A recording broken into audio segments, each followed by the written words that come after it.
Ela entra sorrateiramente. Seu rosto está virado para o lado. Ela veio roubar o fôlego da criança.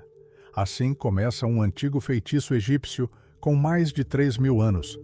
Imagine a cena: uma cabana escura, brasas incandescentes em um braseiro e uma mãe sussurrando essas palavras em pânico, abraçando seu filho com força.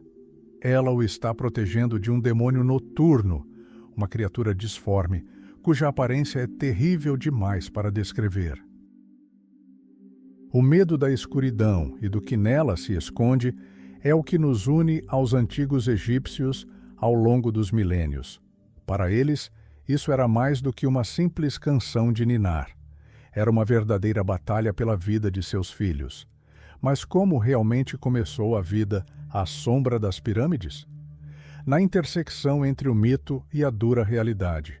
Ouça uma lenda que parece o roteiro de um filme de fantasia de Hollywood. O próprio Deus Sol-Ra decide que seus filhos governarão o Egito. 5 grandes deuses descem à terra, não em carruagens douradas, mas disfarçados. Eles se disfarçam de uma trupe itinerante de dançarinos, e o formidável deus demiurgo Khnum transporta seus pertences, disfarçado de simples carregador. Eles se infiltram na casa do sacerdote para entregar sua esposa. Magia, jogos de palavras e crianças, com a pele brilhando como ouro. Assim os egípcios descreviam o nascimento de seus grandes reis. Mas o que acontecia nas casas comuns? Nada de enfermarias estéreis ou médicos. Apenas 2 tijolos mágicos, sobre os quais a mulher em trabalho de parto se sentava, e um curandeiro experiente por perto. Sabemos disso por meio de minúsculos hieróglifos e estatuetas que capturam o momento do nascimento de uma pessoa. Mas eis o paradoxo: os egípcios nos legaram inúmeros pergaminhos sobre como morrer corretamente, mas quase nada escreveram sobre como nascer corretamente. A egiptologia é a maior história de detetive da humanidade. Acadêmicos debatem há décadas os fatos que aprendemos a considerar imutáveis, porque nossas fontes são apenas fragmentos de mistérios antigos. Observe a aparência deles, por exemplo. Veja as estátuas. Homens perfeitamente atléticos, mulheres esbeltas. Era um filtro do Instagram da antiguidade em ação. Todo egípcio queria permanecer eternamente jovem e belo. Mas, às vezes, a verdade transparece. Como no caso da famosa estátua do chefe da aldeia, uma figura de madeira que retrata um homem com uma barriga muito realista, papada e um olhar penetrante e vívido. É um raro retrato da vida real, sem floreios. E aqui chegamos à principal intriga, o mistério da Rainha Ti. Quem era ela realmente? Em um livro popular, você lerá que ela era uma loira de olhos azuis, em outro, que era uma núbia de pele escura. Acadêmicos estão se debruçando sobre essa questão, estudando seu retrato de ébano. Mas a cor da madeira indicava sua raça ou era simplesmente um recurso artístico? Buscamos respostas no DNA de seus pais e nos túmulos do Vale dos Reis, tentando reconstruir a verdadeira face da história. O Egito não tem pressa em revelar seus segredos, e o que consideramos fato hoje pode se provar apenas uma bela teoria amanhã. Estamos apenas no início de nossa imersão em seu mundo, e acredite, muitas outras descobertas nos aguardam além do limiar desta antiga cabana. Além da soleira desta antiga cabana, não só o ouro aguarda, mas também pessoas que farão você questionar tudo o que pensava saber sobre história. Conheça Theodore Davis, um milionário com um temperamento insuportável, cujo dinheiro e entusiasmo fanático o transformaram em uma lenda da egiptologia. Em fevereiro de 1905, seus homens trabalhavam no Vale dos Reis, literalmente a um passo de onde, 20 anos depois, Howard Carter descobriria as fabulosas riquezas de Tutankhamon. Davis jamais sonharia em encontrar uma tumba real ali. O espaço parecia muito apertado. Mas o vale não gosta de previsibilidade. Quando os trabalhadores descobriram o último degrau, o coração dos exploradores afundou. Mas a alegria logo deu lugar ao alarme. Os lacres das portas haviam sido rompidos. Ladrões! Seria tarde demais? Além da porta, o caos os aguardava, algo que hoje chamaríamos de cena de crime. Sarcófagos quebrados, tampas espalhadas em uma correria frenética, máscaras arrancadas. Mas os ladrões estavam claramente assustados e haviam deixado para trás seus pertences mais preciosos. Num pequeno caixão jazia um ancião com o rosto de Abraham Lincoln. Uma semelhança impressionante. Era Yuya, o comandante da carruagem, e ao seu lado estava sua esposa, Tuya. Mesmo depois de 3.000 anos, seu rosto permanecia sensual e expressivo. Quem era esse Yuya? Seu crânio era diferente do de um egípcio. Alto, com um nariz forte e adunco. Os estudiosos ainda debatem se ele era um nobre semita que ascendeu à proeminência na corte. Uma coisa sabemos com certeza: essas pessoas eram os pais da grande rainha Ti. Mas como eram os egípcios na vida real, fora de suas máscaras douradas? Esqueçam as imagens de Hollywood. Eles eram baixos e graciosos, com pele da cor de barro queimado e olhos profundos e escuros. Simplesmente se autodenominavam humanos. Para eles, todos os outros eram apenas bárbaros patéticos. Para vivenciar o mundo deles, precisamos fazer o impossível, voltar 3.000 anos no tempo. Imagine, uma manhã de verão, no 501º ano do reinado do grande Ramsés II. Estamos a bordo de um navio real, transportando vinho fino para o templo do deus Khnum. O amanhecer banha as pirâmides de Gizé em ouro. As velas estão esticadas. O vento norte nos leva para além de Mênfis, a muralha branca do Egito. O capitão do nosso navio é um homem honesto, mas quem consegue resistir à tentação? Naquela noite, sob o brilho das estrelas, provamos esse mesmo vinho das reservas reais. O capitão dá de ombros. 2 canecas não contam até Ramsés descobrir. Mas não há tempo para relaxar. Beni Hassan e as ruínas de Akhetaten estão à nossa frente. Esta é a cidade do faraó herege e amaldiçoado Akhenaton, cujo nome agora é proibido até mesmo de ser pronunciado. A tripulação segura nervosamente seus amuletos, tentando não olhar para as paredes em ruínas. Aqui, o rio se torna mortal. O vento açoita as rochas, tentando empurrar o navio para o banco de areia. Ouvimos os remos raspando o fundo. Uma hesitação de 1 segundo e nossa jornada terminará aqui. Mas o capitão dá uma ordem furiosa e passamos por baixo, a centímetros da morte. Por que este lugar aterrorizava tantos antigos marinheiros e o que mais o poderoso Nilo guarda? Estamos apenas no começo de nossa jornada. Chegamos perto da morte, mas o capitão ainda nem enxugou o suor da testa. Por quê? Porque diante de nós está Asiut, a cidade daqueles que quase perderam o trono de todo o Egito. Viajamos por 10 dias e a tão desejada Elefantina ainda parece uma eternidade distante. Mas os verdadeiros segredos começam mais adiante. Olhem para essa água. É Ábidos, a cidade sagrada onde, segundo a lenda, o próprio Osíris repousa. Os cais estão tão lotados que mal cabe um gato. Uma barca funerária carregando um sarcófago dourado passa bem debaixo dos nossos narizes. O capitão amaldiçoa furiosamente os marinheiros pela hesitação e, um instante depois, sussurra uma prece temerosa. Ele sabe que um dia também será levado por este rio para o mundo dos mortos. Se, é claro, conseguir juntar dinheiro para um enterro digno. O Nilo começa a serpentear como se tentasse nos confundir. 50 quilômetros a leste, 50 quilômetros a oeste. E lá está, Tebas, a cidade das 100 portas. Obeliscos e pilares brilham em vermelho ao pôr do sol. Em uma margem fica a cidade dos vivos, na outra, a cidade dos mortos. Mas nossa atenção é capturada por um templo estranho. É perfeito, mas suas paredes estão profanadas. Alguém, com crueldade maníaca, tentou apagar da história o nome da mulher que ousou governar como um homem, Hatshepsut. Seu nome é proibido, suas imagens estão despedaçadas, mas a grandeza deste lugar não pode ser escondida.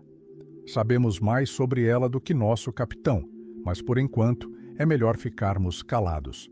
Continuamos, onde o Egito termina e a Núbia começa. Abu Simbel. Os 4 colossos de Ramsés, o Grande, nos observam de 20 metros acima. O escriba a bordo segura nervosamente seus pergaminhos.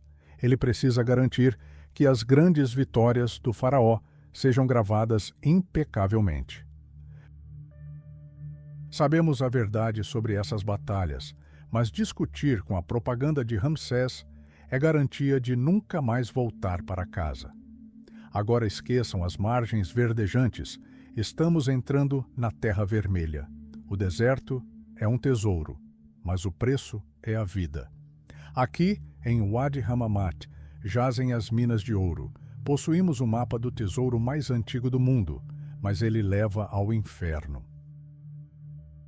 Lá, nos desfiladeiros ardentes, labutam aqueles conhecidos como gado humano, criminosos e prisioneiros, condenados a uma morte lenta por amor ao ouro reluzente do tesouro do faraó.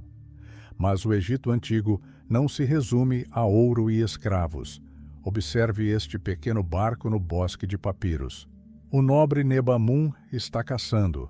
Sua filha colhe flores de lótus, sua esposa, em trajes formais, se equilibra na popa e o gato doméstico agarra entusiasmado um pato pela asa. Nesse caos de deuses, guerras e rainhas amaldiçoadas, há espaço para a simples felicidade familiar. Este é o verdadeiro Egito, um delicado equilíbrio entre o ouro eterno do deserto e o calor vibrante do entardecer no grande rio. Nossa jornada apenas começou e, acredite, o Nilo ainda não revelou suas corredeiras mais perigosas. Estamos acostumados a ver faraós congelados em pedra, mas por trás das máscaras do poder havia pessoas reais. Veja Akhenaton, por exemplo. O grande herege que subverteu a fé de seus ancestrais era, no fundo, um pai incrivelmente carinhoso. Ele não tinha filhos homens, e talvez essa fosse sua tristeza secreta. Mas veja como ele adorava suas 7 filhas. Ele as levava para todos os lugares, de templos solenes a jantares de estado tediosos. Há um baixo relevo extraordinário. Akhenaton estende a mão para Nefertiti para um beijo, enquanto uma de suas filhas, em uma carruagem, aproveita a distração dos pais para incitar os cavalos com entusiasmo usando uma vara. Uma imagem familiar, não é? Mas a vida no Egito não se resumia apenas a palácios. Quando crianças, as crianças corriam nuas, brincando com pedras e fragmentos simples. Mas também existiam verdadeiras maravilhas tecnológicas. Imagine, há 3.000 anos, um herdeiro rico podia puxar uma corda para fazer anões mecânicos dançarem em uma plataforma ou brincar com um gato de madeira cuja mandíbula realmente se movia. Falando em gatos, o Egito nos deu essa horda peluda. Você sabe como os egípcios os chamavam? Mil. Simples e compreensível. Os gatos eram tão amados que existiam feitiços mágicos especiais para eles. Se um animal de estimação fosse picado por um escorpião, o dono invocava o próprio deus Ra, pedindo-lhe que salvasse sua filha. Os cães não eram menos afortunados. Eles recebiam nomes de membros da família. Um cachorro, por exemplo, era chamado de Panela. Aparentemente, ele adorava comer. Mas a infância terminava abruptamente. Os meninos tinham suas famosas tranças da juventude cortadas e rapidamente se tornavam homens prontos para o casamento e o serviço. E então, o primeiro amor. A poesia egípcia ainda nos arrepia. Estou bêbado sem cerveja no momento em que toco seus lábios, escreveu um jovem. E esqueça o mito de que os egípcios apenas esfregavam o nariz. Nos baixos relevos de Amarna, vemos uma paixão que nenhum cânone pode ocultar. Até mesmo nossos contos de fadas favoritos tiveram origem aqui, às margens do Nilo. A história do príncipe amaldiçoado, trancado em uma torre, e da princesa disposta a morrer a menos que seu amado fugitivo seja devolvido, é uma inspiração direta para Rapunzel e A Princesa na Montanha de Vidro. Os egípcios eram otimistas incorrigíveis e acreditavam no amor à primeira vista, capazes de desafiar até mesmo a maldição dos deuses. Mas como era a vida real daquelas que inspiraram os homens a tais feitos? Dizem que o nível de civilização pode ser medido pelo status da mulher. E nesse quesito, o Egito rivaliza até mesmo com a iluminada Atenas. Enquanto na Grécia as mulheres eram praticamente mantidas em reclusão, as egípcias possuíam propriedades, podiam processar e escolher seus próprios destinos. É verdade que elas não se tornaram escribas ou arquitetas, mas eram donas de casa, sacerdotisas e cantoras, cujas vozes, segundo a lenda, acalmavam a ira dos deuses. Nossa imersão nesse mundo está apenas começando.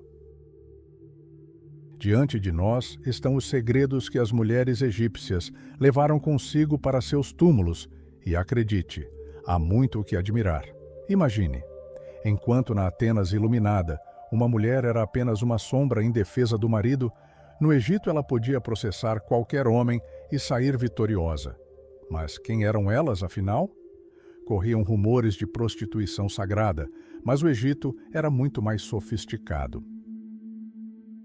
As mulheres ali não eram apenas donas de casa, mas também musicistas profissionais, cujas vozes eram consideradas mágicas. Às vezes eram escravas, mas, com mais frequência, eram artistas independentes que montavam orquestras inteiras. Quer uma receita de 4.000 anos para o casamento perfeito? O sábio Ptahhotep aconselhou: encha sua barriga, vista seu corpo e esfregue óleos perfumados em sua pele, que seu coração se alegre enquanto ela viver. Parece um spa, não é? Mas também havia uma razão prática. Um homem egípcio não tinha o direito de desafiar sua esposa na corte. E não era apenas cavalheirismo.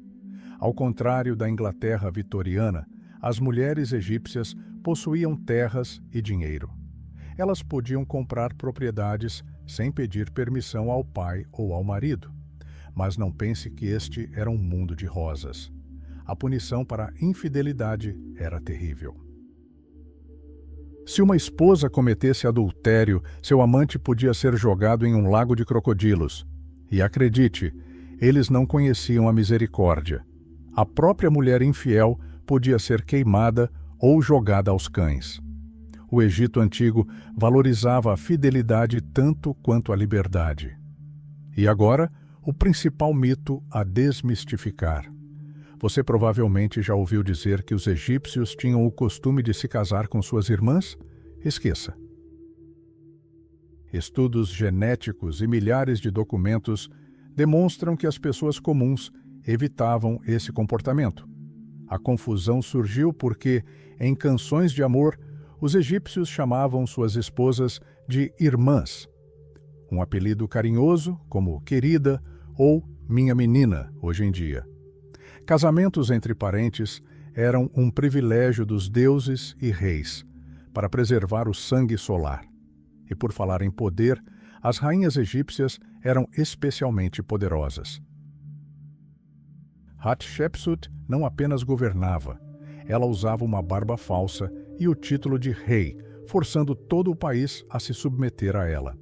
Havia também a enigmática Ti, uma jovem simples que cativou o faraó tão profundamente que se tornou sua legítima corregente. No Egito, O status de uma mulher aumentava drasticamente quando ela se tornava mãe. Esperava-se que os filhos honrassem suas mães acima de tudo. Curiosamente, as lápides frequentemente retratavam o amor pelos pais, filhos e irmãos, mas quase nunca o amor pela esposa. Por quê? Talvez fosse considerado íntimo demais para a eternidade. Mas havia uma paixão que unia tanto a rainha quanto a simples camponesa: as roupas e as joias. As mulheres egípcias acreditavam que a beleza era um tributo que impunham aos homens para manter o mundo belo. E, a julgar pelos colares de ouro encontrados em tumbas, esse tributo era fielmente pago. Nossa imersão no mundo das belezas antigas continua, e o que nos aguarda agora é o que elas escondiam sob seus mantos translúcidos. Então, o que essas vestes translúcidas escondiam? De fato, a moda do Antigo Egito não é apenas exótica, é um desafio ousado à nossa imaginação. Esqueça algodão e seda, eram simplesmente desconhecidos naquela época. Apenas linho. E que linho! Desde a lona grosseira até a gaze mais fina, que hoje seria chamada de vestido transparente. Lã? De jeito nenhum. Era considerada ritualmente impura. Imagine ir a um templo vestindo apenas o tecido vegetal mais puro. Durante o Antigo Império, as mulheres egípcias usavam seu vestidinho preto, só que branco, colado ao corpo como uma segunda pele e sustentado por alças largas, deixando o decote o mais exposto possível. Olhando para as estátuas, você poderia pensar que elas estavam praticamente nuas, e não estaria errado. Os egípcios não tinham medo da nudez, eles a divinizavam. Mas eis um mistério que frequentemente me intriga. Como as mulheres curvilíneas se sentiam nesses vestidinhos?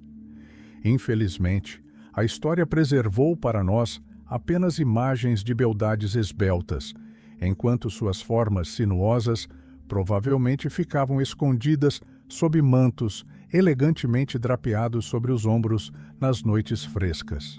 E os homens? Se você acha que eles eram entediantes, está redondamente enganado. Enquanto os homens modernos discutem sobre a largura de suas gravatas, um dandy egípcio podia passar horas discutindo as novas pregas de sua saia. Sim, calças são coisa de um futuro distante. A principal tendência é o shanty, uma espécie de tanga. Havia também estilos extremos, por exemplo, saias curtas com uma cobertura de couro para as partes íntimas. E os sacerdotes? Desfilavam em peles de leopardo, com a boca feroz da fera pressionada contra o peito. Concordará que não encontrará uma estampa como essa na moda produzida em massa de hoje. Mas uma verdadeira surpresa aguardava os arqueólogos na tumba de Tutankhamon. Howard Carter passou 5 anos vasculhando os baús do faraó, tornando-se o primeiro estilista histórico do mundo. Imagine sua empolgação. Ao abrir um baú, encontrou não apenas ouro, mas também o guarda-roupa pessoal do jovem rei. Sandálias com flores de lótus douradas, luvas de arqueiro e vestes cerimoniais bordadas com falcões. É verdade que saqueadores antigos haviam devastado o local, amassando as vestimentas inestimáveis em fardos. O tecido se desfazia em pó ao toque, e Carter teve que literalmente restaurar os padrões, conta por conta, sacrificando o próprio material para preservar a história. E claro, os detalhes que te deixaram louca. Perucas de cabelo natural, tingidas de um vermelho vibrante com rena e joias que deslumbravam os olhos. As egípcias possuíam o segredo do ouro rosa, um segredo que pensávamos perdido. Elas não conheciam diamantes, mas seus lápis lazuli e turquesas cravejados em elétron parecem mais caros do que qualquer luxo moderno. Lembra da coroa da princesa Hnumit? Os mais finos fios de ouro com minúsculas flores? Essas não são apenas joias simples, são um hino à feminilidade, congelado na eternidade. A beleza era sua religião e as roupas eram uma forma de declarar seu status como divindades na terra. Fique ligada, porque na próxima vez vamos dar uma olhada nas nécessaires das rainhas da antiguidade e acredite, seus segredos de maquiagem vão te surpreender. Imagine abrir a nécessaire de uma grande rainha. Em seu armário, ou melhor, em uma elegante caixa esculpida, há mais do que apenas maquiagem, mas toda uma alquimia da beleza. As mulheres egípcias veneravam seus olhos, delineador preto e colo espesso, pó de malaquita verde e galena cinza. Não era apenas maquiagem, era proteção contra o sol escaldante e os espíritos malignos. Mas elas tinham um segredo que pode parecer estranho aos olhos modernos. Em vez de perfumes à base de álcool, usavam óleos densos e aromáticos. Imagine aquele aroma rico e envolvente de lírios e mirra emanando da pele de uma nobre. No calor egípcio, essa era a sua única salvação. Falando em calor, você já se perguntou por que Nefertiti usa sua famosa coroa azul em todos os seus retratos? Os historiadores têm uma teoria ousada. Talvez a rainha estivesse simplesmente escondendo um problema capilar. De fato, as coroas egípcias são uma forma de arte em si mesmas e um verdadeiro incômodo. Veja a coroa Atef. Ela parece tão pesada que até mesmo um movimento desajeitado pode torná-la insuportável para o pescoço frágil da faraó. Mas voltemos à realidade. Se fôssemos transportados para Luxor há 4.000 anos, não reconheceríamos a cidade. Estamos acostumados a ver ruínas cinzentas e monolíticas, mas o Egito Antigo era incrivelmente vibrante, quase ácido. Observe o interior de uma típica casa de trabalhador em Deir el-Medina. Era apertada com apenas 4 cômodos e pequenas janelas no alto do teto para bloquear o calor. As pessoas dormiam, comiam e trabalhavam em um único cômodo central. E quando o calor se tornava completamente insuportável, toda a família se mudava para o terraço, o único lugar onde podiam respirar o ar fresco da noite. As vilas dos nobres em Amarna eram algo completamente diferente. Eram verdadeiramente luxuosas para a época. Vastos jardins, lagos de lótus e até banheiros privativos. Sim, tinham vasos sanitários e sistemas de esgoto, enquanto na Europa as pessoas ainda corriam com machados de pedra. E o palácio de Amenófis III era como um conto de fadas que ganhava vida. Os pisos eram pintados para dar a impressão de se caminhar sobre um lago, onde peixes e patos nadavam, e pássaros em voo observavam do alto. Era um mundo onde até os pés das camas tinham o formato de cabeças de leão ou de pato. Mas o mais surpreendente são os seus móveis. Os egípcios desprezavam travesseiros macios. Em vez disso, usavam encostos de cabeça de madeira com uma cavidade para o pescoço. Parece um instrumento de tortura? Na verdade, é uma invenção genial. A cabeça fica suspensa, uma brisa acaricia o pescoço e o penteado elaborado permanece impecável até de manhã. Os egípcios sabiam transformar o cotidiano em arte. Até mesmo uma simples colher de maquiagem tinha o formato de uma menina flutuante e um comum silo de grãos possuía proporções perfeitas. Mas como eles conseguiam construir cidades tão grandiosas e criar obras-primas usando apenas cinzéis de cobre e serras de pedra? A resposta está em seu trabalho diário, que abordaremos a seguir. Imagine abrir uma tumba e encontrar 1.500 pratos de pedra. E não se tratava de pedras brutas, mas de elegantes recipientes com paredes mais finas que a porcelana moderna. Como os egípcios se viravam há 5.000 anos sem máquinas ou eletricidade. É um mistério. Enquanto a elite bebia em taças de ouro e tigelas de prata, o vidro surgiu repentinamente no Egito, como que do nada.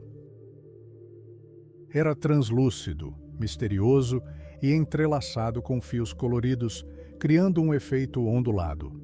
Mas o que os egípcios guardavam nesses luxuosos recipientes? Os alicerces da vida são o pão e a cerveja. Arqueólogos ainda encontram pães que endureceram como granito ao longo de milênios. Este é literalmente o pão mais velho da história da humanidade. E a cerveja egípcia? Era essencialmente pão líquido. A massa era levemente cozida, esfarelada em água e deixada para fermentar.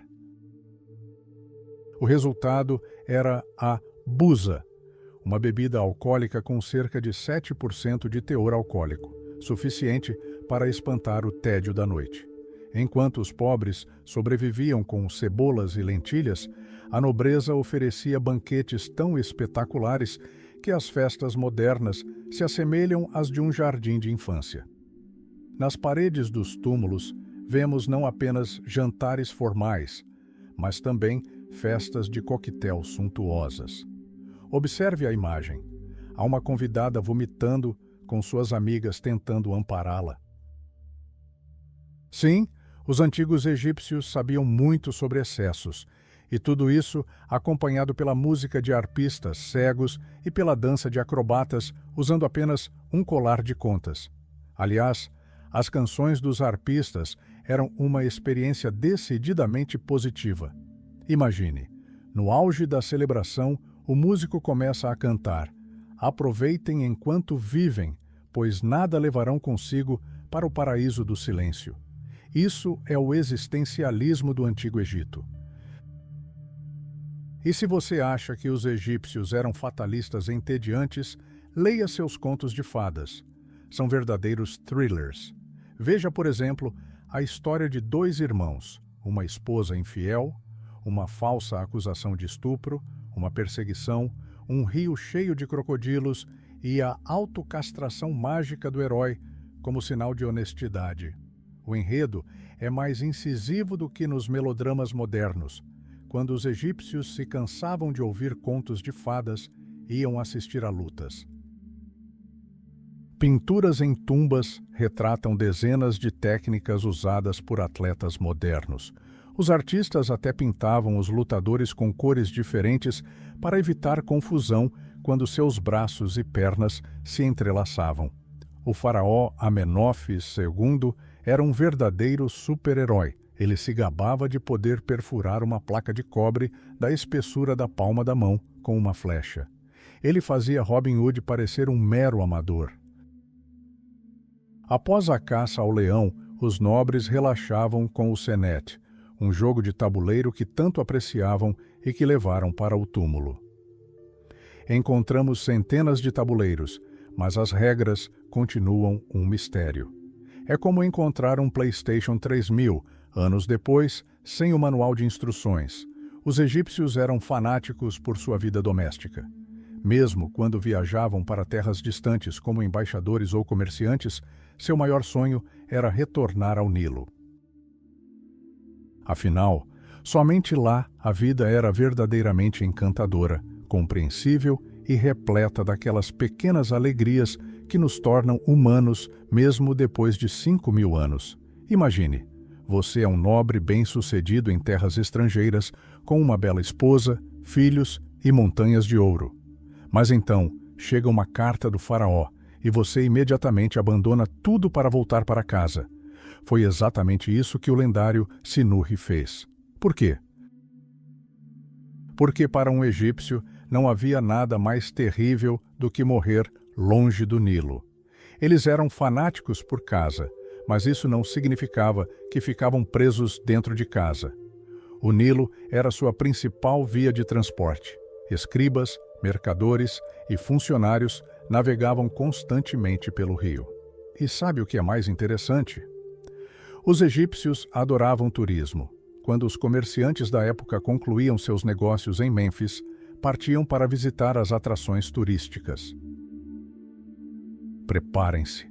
Para os egípcios da época de Cleópatra, as grandes pirâmides eram tão antigas quanto as ruínas da Roma antiga são para nós. Eles perceberam essa colossal diferença de tempo e, Se comportaram como turistas comuns. As pirâmides estão literalmente cobertas de grafites antigos, como Ptahemhat esteve aqui. Um visitante ficou tão inspirado que escreveu: como o paraíso por dentro e o sol brilhando por dentro. As pessoas não mudam, não é? Por vezes, essa paixão pela história assumia formas bizarras. O arqueólogo Herbert Winlock descobriu uma passagem subterrânea secreta que levava ao túmulo da rainha Nefero em Deir el-Bahri. Sabe por que a escavaram séculos depois da sua morte? Para facilitar o acesso dos turistas. Mesmo naquela época, os guias locais já sabiam que o amor pela beleza podia render uma fortuna. Mas como alguém se tornava a pessoa que escreveria sobre tudo? O caminho para o sucesso começava na escola de escrita. Esqueça carteiras e livros didáticos. A pequena egípcia sentava-se de pernas cruzadas no chão, usando a saia como escrivaninha. Em vez de papel, tinha cacos de cerâmica, porque o papiro era caro. Os professores eram rigorosos. Seu lema era: um menino tem orelhas nas costas, ouve melhor quando apanha. Mas o risco valia a pena. Os escribas eram chamados de saias brancas. Era um passe para o mundo da elite, onde não havia necessidade de curvar as costas nos campos, nem de sentir cheiro de peixe.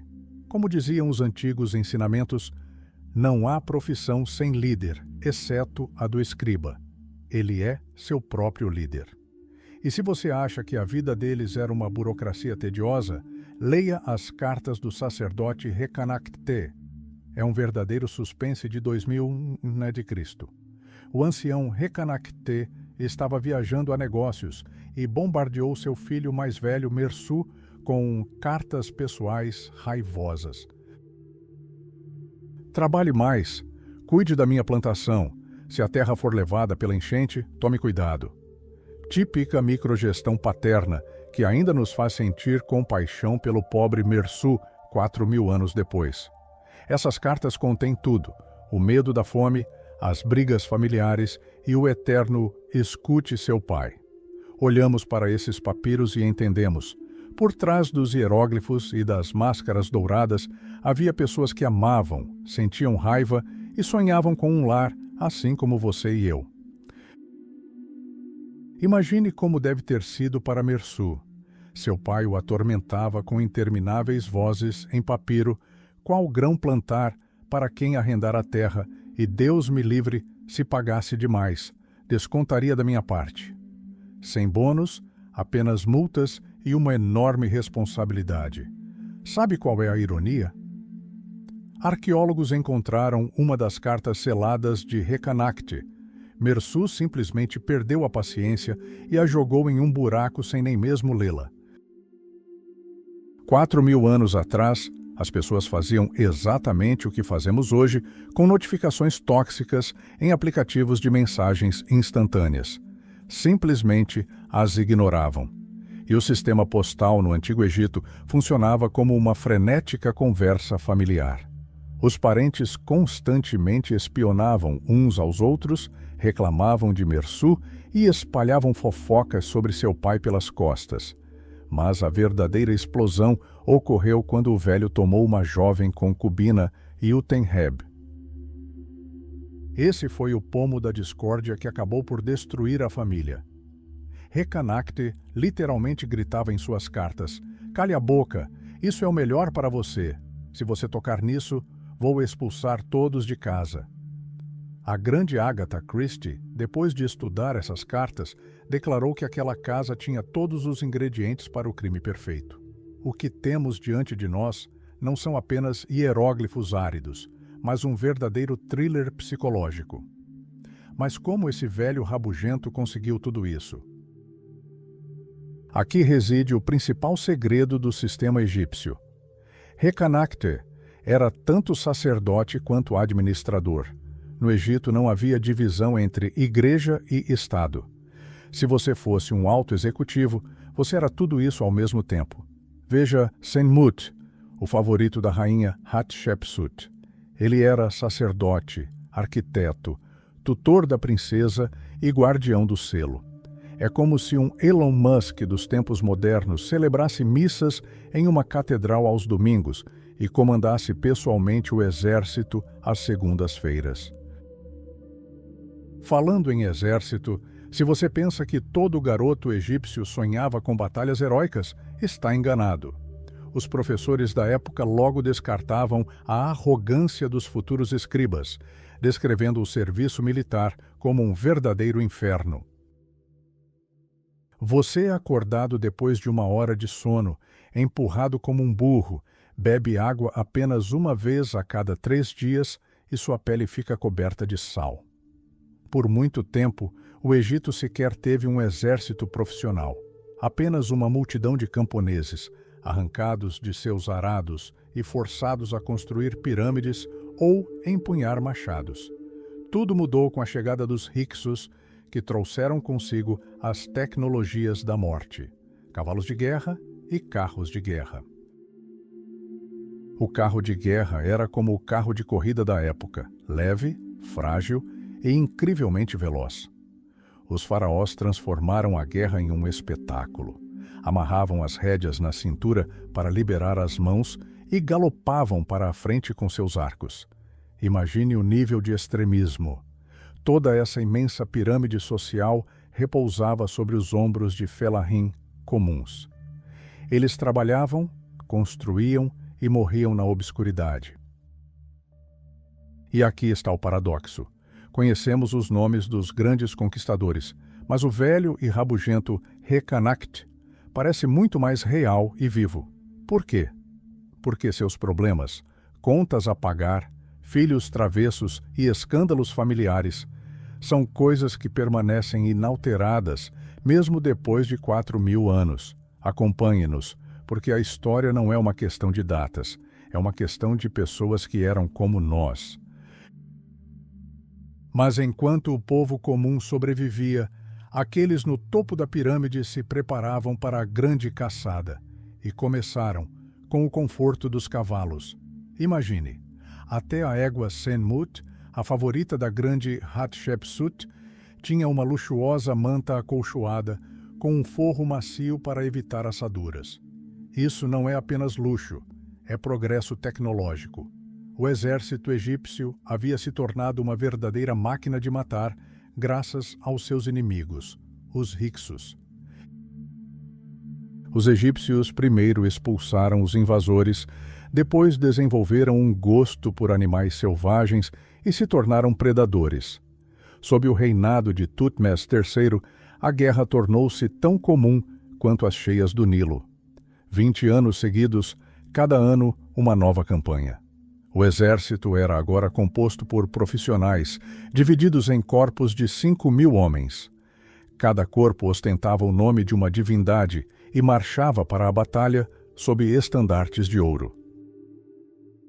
Essas estatuetas em postes altos não eram simples insígnias, mas uma arma psicológica que instilava coragem divina nos guerreiros.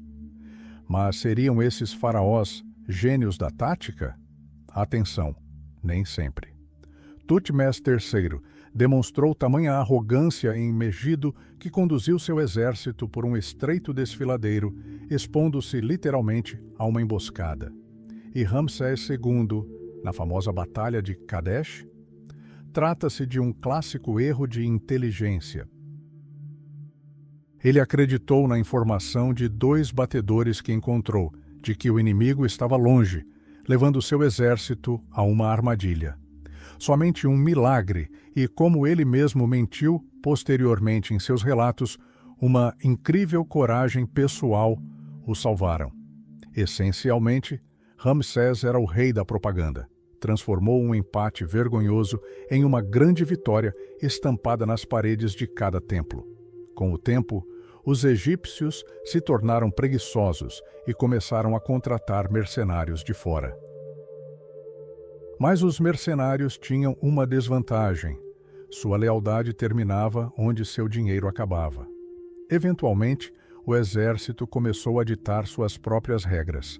Generais como Haremheb e Herihor simplesmente tomaram a coroa para si, provando que o caminho para o trono passava pelos quartéis, e não apenas pelo sangue divino. Para controlar as terras conquistadas, foram construídas fortalezas gigantescas, como Semna, na Núbia. Muralhas de 10 metros de espessura, fossos e bastiões. Eram verdadeiros castelos milhares de anos antes da chegada dos cavaleiros. A vida dentro deles era sombria, calor, poeira e o medo constante de uma revolta dos miseráveis cutitas. Mas por que vemos o mundo deles de forma tão estranha em seus desenhos? Porque as pessoas são sempre representadas de perfil, mas com um olho voltado para a frente. Você acha que os egípcios não conheciam a perspectiva? Sim, conheciam. Eles viam o mundo da mesma forma que nós, mas a arte deles era mágica, não decorativa. Um desenho em uma tumba é um arquivo de inicialização para a eternidade. Se você desenha um jardim em perspectiva, algumas árvores ficarão escondidas. E na vida, após a morte, o falecido precisa de tudo. Então, eles rotacionavam os objetos para capturar cada detalhe. Isso não era primitivismo, mas funcionalidade. Se o olho não vê uma piscina em um desenho, significa que não haverá uma no paraíso. E os egípcios não estavam acostumados a arriscar seu bem-estar, nem mesmo após a morte. E aqui chegamos à parte mais interessante. Como verdadeiras obras-primas nasceram em meio a esse cânone rígido. Mas se os egípcios tinham tanto medo de perder algo, por que seus desenhos retratam pessoas com apenas um olho e uma orelha? É uma forma estranha de ressuscitar no paraíso, meio cegos e meio surdos. E é aqui que nos deparamos com o primeiro mistério. Seus cânones não são apenas magia, são um código complexo que ainda não deciframos completamente. Os estudiosos discutem e divergem, mas às vezes a resposta honesta de um historiador é: simplesmente não sabemos. E tudo bem. Pesquisar o passado não é uma lista de respostas prontas, mas uma investigação sem fim. Mas se a pintura nos parece estranha, a escultura está em um nível completamente diferente. Era uma verdadeira reserva para a alma. Se a múmia apodrecesse ou fosse destruída por ladrões, a estátua estava destinada a se tornar um novo lar para o espírito. Mas observe com atenção. Elas não parecem vivas, estão congeladas. Não é a morte, é um momento arrancado da eternidade. Sob a pele de pedra perfeitamente lisa, você não verá nervos nem tendões. São corpos moldados segundo um padrão único, onde até as dobras de gordura no estômago são simplesmente as normas GOST aprovadas na época. E os rostos? Você ficaria surpreso, mas a individualidade era secundária para os egípcios. Compare-os aos romanos. Olhando para um busto do imperador Caracalla, você perceberá imediatamente que este homem era austero. Você o reconheceria em uma multidão. Mas com os egípcios é diferente. A maioria dos faraós se parecia. Por quê? Porque o principal selo da personalidade era o nome. A magia das palavras era mais forte do que a semelhança em um retrato. Um faraó simplesmente precisava esculpir seu nome na estátua de outra pessoa e pronto. Aquilo se tornava oficialmente sua imagem. Um verdadeiro roubo de personalidade ao estilo antigo. Mas em todo o sistema há aqueles que quebram as regras. E eis que surge Akhenaton, o rei herege. Ele revolucionou a arte. Esqueçam os atletas poderosos e de ombros largos. Akhenaton ordenou que fosse retratado como realmente era, com um crânio alongado, uma barriga flácida e pernas esguias. Ele exigia Maat, a verdade. Em baixos relevos, ele beija sua esposa e atira seus filhos para o ar. Para a época, foi chocante. Um verdadeiro ato punk rock em um mundo de tradições rígidas. E foi esse período que nos deu nossa obra-prima mais famosa, o busto de Nefertiti. Ele foi encontrado literalmente em uma pilha de lixo na oficina do escultor Thutmose.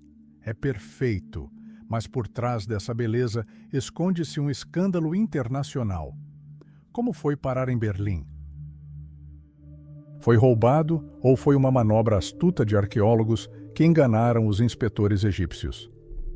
O governo egípcio ainda se faz essa pergunta, e Nefertiti continua a nos sorrir enigmaticamente por trás de uma vitrine, guardando os segredos de seu criador. A arte egípcia não se trata da aparência das pessoas, trata-se de como elas queriam permanecer para sempre, e a julgar pelo que ainda dizemos sobre elas, elas conseguiram. Imagine, 1912, escavações em Amarna. Sobre a mesa, diante de um inspetor egípcio, jazem artefatos aguardando triagem, entre eles Nefertiti. Como essa obra-prima foi parar em Berlim? Oficialmente, os arqueólogos tinham o direito de coletar amostras. Mas sejamos honestos, será que esse inspetor estava bêbado, cego ou simplesmente incrivelmente estúpido? É difícil acreditar que alguém pudesse ter deixado passar tamanha beleza. Muito provavelmente, ela foi simplesmente limpa ou vendida como uma cópia de segunda categoria. E sabe de uma coisa? Se eu fosse Ludwig Borchardt, também teria ficado calado.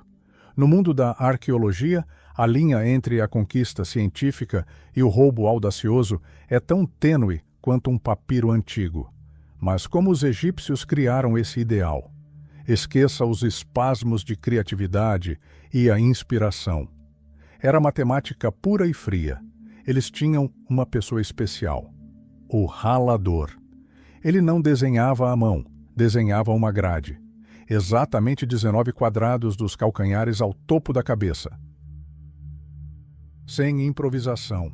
Cada articulação, cada curva do corpo tinha sua própria dimensão rigorosamente definida. Era uma verdadeira linha de produção.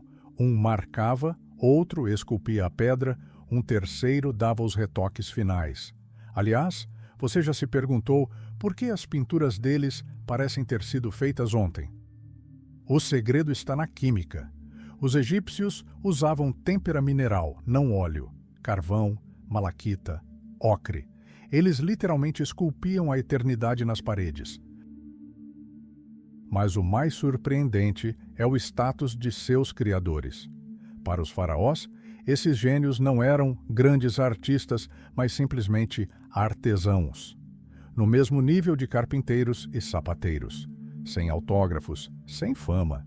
Conhecemos apenas alguns nomes, e isso por puro acaso. Mas os arquitetos, esses sim, eram os grandes. Eles eram as verdadeiras estrelas do rock da antiguidade. Veja Imhotep. Ele foi o primeiro na história a ousar construir uma pirâmide não de tijolos, mas de pedra. Seu gênio era tão assustador e inspirador que milhares de anos depois, os egípcios o elevaram à categoria de Deus. Ou Senmut, o favorito da rainha Hatshepsut. Ele construiu para ela um templo que ainda hoje nos deixa sem palavras.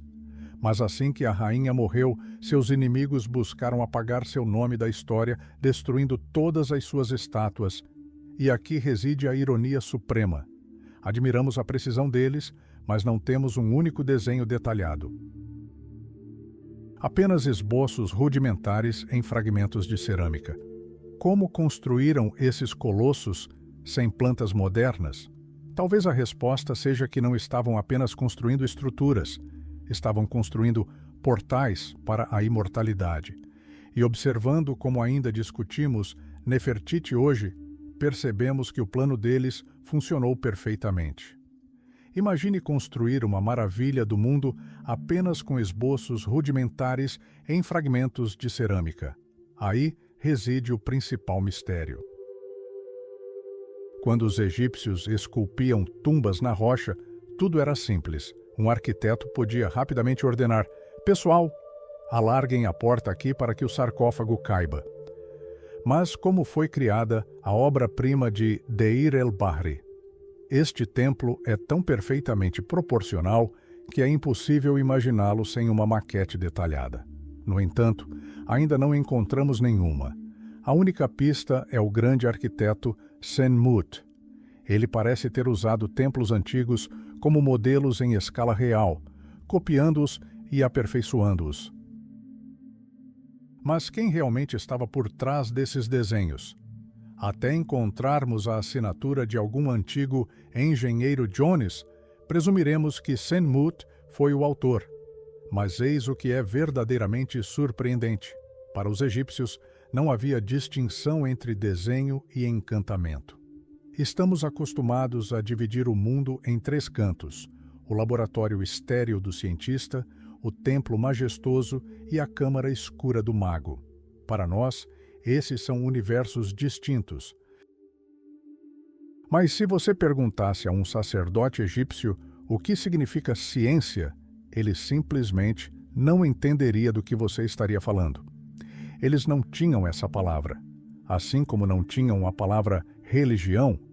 Para eles, magia, ciência e fé estavam entrelaçadas num único e intrincado nó. Veja você mesmo, se você quebrasse a perna, um médico egípcio colocaria uma tala. Isso é medicina. Depois, ele esfregaria mel na sua pele. Isso é química. Mas, em seguida, ele sempre recitaria um feitiço e colocaria um amuleto no seu pescoço. E se ele tivesse se esquecido da magia, você ficaria furioso. Para um paciente daquela época, a medicina pura, sem misticismo, era inútil. Muitos pensam que a magia é apenas um conto de fadas para pessoas irracionais. Mas isso é um equívoco perigoso. A magia era uma ferramenta e uma muito poderosa. Lembre-se da conspiração no harém de Ramsés III. Uma das concubinas decidiu eliminar o faraó para colocar seu filho no trono. E o que ela usou? Assassinos pagos? Não, ela encomendou figuras de cera mágicas e feitiços para nublar as mentes dos guardas. Um historiador moderno diria: eles estavam apenas perdendo tempo com superstição. Mas imagine por um momento, o que teria acontecido se tivesse funcionado? A magia é o prelúdio da ciência. Quando a hipnose estava nas mãos de feiticeiros, era considerada diabólica. Hoje é um ramo da psicologia. Os magos egípcios eram observadores brilhantes. Se um sacerdote não conseguisse invocar a chuva, calculava sua chegada com base no movimento das nuvens e iniciava seu ritual 5 minutos antes do dilúvio. Isso não é engano. É a forma mais elevada de controle sobre a realidade. Seu segredo residia no carisma e no conhecimento da alma humana.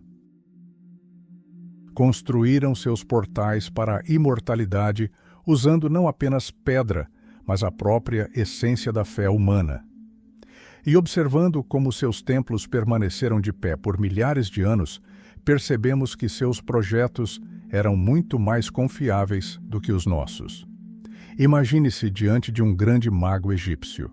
Se o seu ritual para invocar a chuva falhar, ele não se desculpará. Dirá que feiticeiros inimigos ergueram um escudo astral ou que um assistente pronunciou mal uma sílaba sagrada. E sabe o que mais? Acreditarão nele, porque num mundo onde a fé é mais forte que os fatos, o carisma é a realidade. Os magos mais reverenciados eram aqueles que não acreditavam em seus feitiços. Cínicos? Talvez. Mas um homem honesto que admitisse sua ignorância não vivia muito tempo naquela época. E agora, o grande segredo: a magia deles realmente funcionava. Mas não nas nuvens e sim em suas mentes. Se um egípcio acreditasse estar amaldiçoado, seu corpo adoeceria ou ele morreria de medo. Mas um amuleto de proteção dava tanta confiança que a pessoa podia mover montanhas. Era biohacking e psicologia ancestrais, envoltas em misticismo. Você acha que somos diferentes hoje em dia? Absolutamente não. Você entende exatamente como seu smartphone transmite sua voz para o outro lado do planeta? A maioria das pessoas acredita na ciência da mesma forma que os egípcios acreditavam em magia, simplesmente aceitam a palavra da autoridade. Se amanhã todos os livros didáticos escrevessem que a internet é controlada por fadas invisíveis, aceitaríamos com a mesma tranquilidade. Ainda acreditamos em gurus do pensamento positivo e compramos livros sobre como influenciar pessoas. São as mesmas velhas teorias da conspiração, só que com uma capa nova. Não nos tornamos mais racionais, simplesmente trocamos um tipo de magia por outro. No Egito, não havia fronteiras entre sacerdote, médico e cientista. O deus Thoth inventou os números, o deus Khnum, a roda de oleiro. Religião e Estado eram uma só coisa. O arquiteto de uma pirâmide era também o sumo sacerdote. Eles não separavam fé e tecnologia, e esse era o seu maior poder. Mas o verdadeiro pesadelo começou com a matemática egípcia. Imagine, para escrever o número 1965, era preciso desenhar 21 símbolos. Eles não tinham o zero nem álgebra. Para multiplicar 8 por 16, simplesmente dobravam os números infinitamente e os somavam. Parece uma tortura, mas foi justamente esse método rudimentar que eles usaram para calcular o volume de uma pirâmide truncada e determinar o valor de π com incrível precisão. A astronomia deles é outro paradoxo. Os egípcios nos legaram um calendário de 365 dias e uma divisão do ano em 12 meses. Mas seus relógios eram longos demais. Uma hora correspondia a apenas 1/12 da duração de um dia. No verão, os dias eram longos e no inverno, curtos. Eles viviam em um tempo flexível, atrelado ao sol e às cheias do Nilo. Os magos egípcios não se limitavam a observar as estrelas, eles construíram uma ponte entre o céu e a terra, usando a fé como cimento. E, ao observarmos seus templos, percebemos que seus projetos da realidade eram muito mais confiáveis que os nossos, pois eles os construíram não apenas com pedra, mas com a própria estrutura da alma humana. Quer saber quais outras tecnologias dos deuses ainda usamos hoje, sem nem mesmo nos darmos conta? Então vamos em frente. Imagine, a única coisa que podemos chamar de verdadeiro avanço científico da era dos faraós é o Mapa Decanal. Parece título de romance de ficção científica, não é? Na realidade, eram constelações especiais que ajudavam os egípcios a medir o tempo na escuridão total. Esses mapas eram desenhados diretamente nas tampas dos sarcófagos e nos tetos dos túmulos, como um guia para a alma no além. O diagrama mais impressionante encontra-se no túmulo do arquiteto Senmut. Ele retrata divindades misteriosas, setores e estrelas. Mas eis a questão. Quando cientistas modernos tentaram comparar esses desenhos com o céu real, não conseguiram. Por quê? Os egípcios valorizavam a arte sacra mais do que a precisão pura.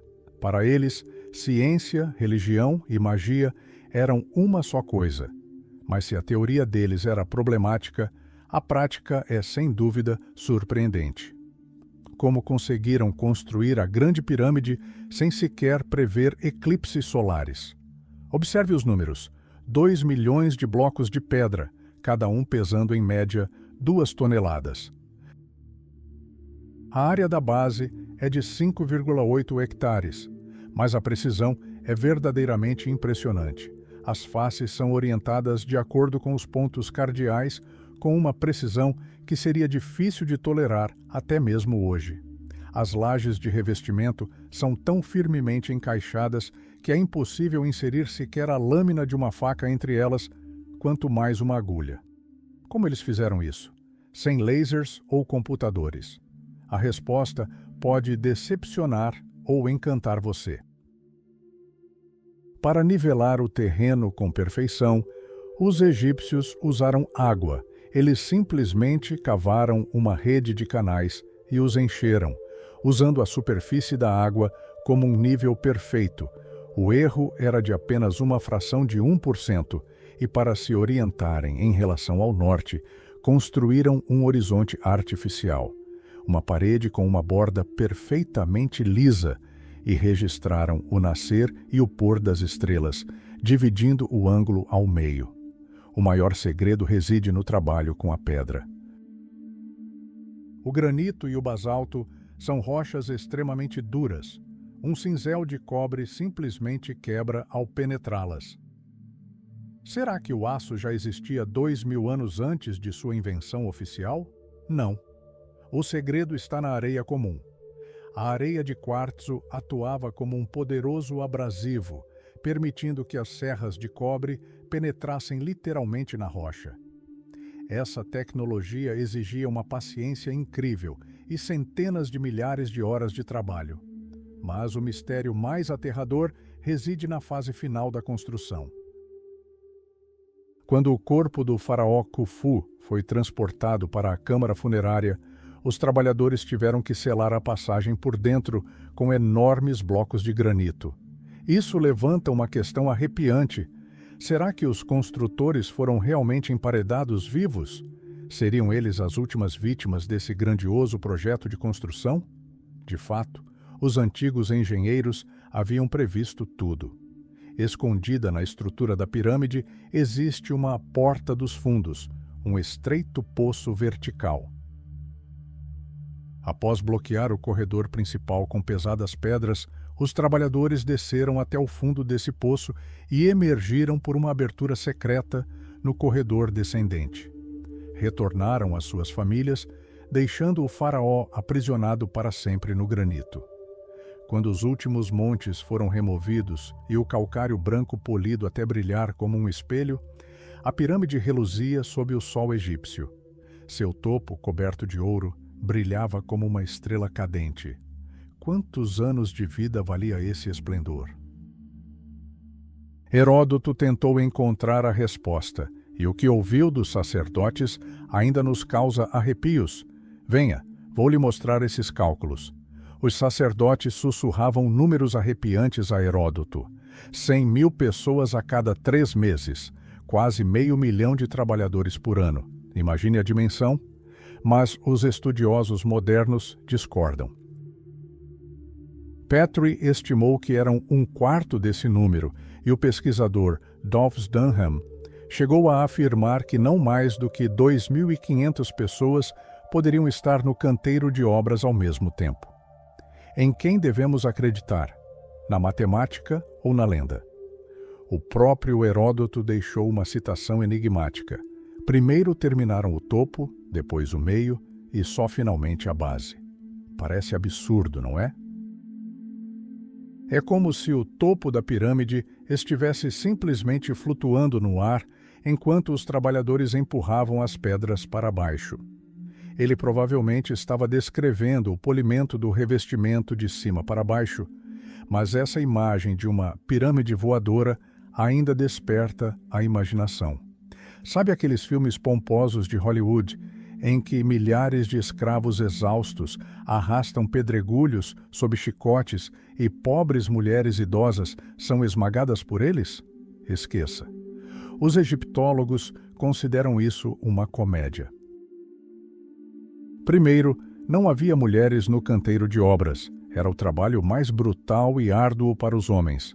Segundo, nenhum capataz permitiria que uma pessoa fosse esmagada pelos rolos. Por quê? Por pena? Não, o corpo simplesmente ficaria preso no bloco e o trabalho pararia. Místicos ainda buscam aqui vestígios de Atlântida ou forças ocultas. Mas a verdade é muito mais poderosa do que qualquer magia. É um triunfo da vontade humana. Sem ferro ou máquinas, usando apenas força muscular e obstinação, os homens talharam esses blocos de pedra da terra. Mas como conseguiram transportá-los por centenas de quilômetros? A resposta é o Nilo. Sem navios, não haveria pirâmides. Mas eis o paradoxo. O Egito não tinha madeira de boa qualidade para longas tábuas. Seus navios eram como enormes mosaicos de madeira, meticulosamente montados por carpinteiros. E o mais incrível é que não tinham um único prego. Todo o casco era mantido unido por força bruta e cordas.